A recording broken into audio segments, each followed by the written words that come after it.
বিকেলের অভিনন্দনের শুভেচ্ছা। একটি কথা মনে রাখবেন, আমরা অনেক সময় কাছে থাকলে জিনিসের কদর বুঝি না, কদর করি না, এটাকে ফেলে দিই। যখন হারিয়ে ফেলি তখন তার কদর বুঝি।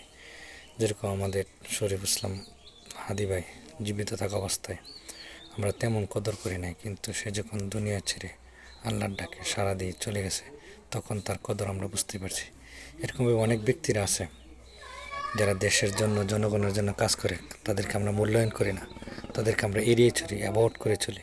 কিন্তু তারা যখন চলে যায়, তাদের স্থান, জায়গা যখন শূন্য হয়ে যায়, তখন অনুভব করতে পারি যে লোকটা আমাদের জন্য কত প্রয়োজন ছিল।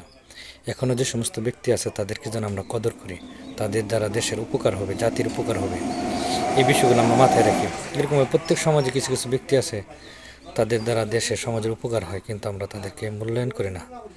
কিন্তু হারিয়ে গেলে প্রত্যেকটা সময়, প্রত্যেকটা স্মৃতি আমাদেরকে অনুপ্রেরিত করে তোলে।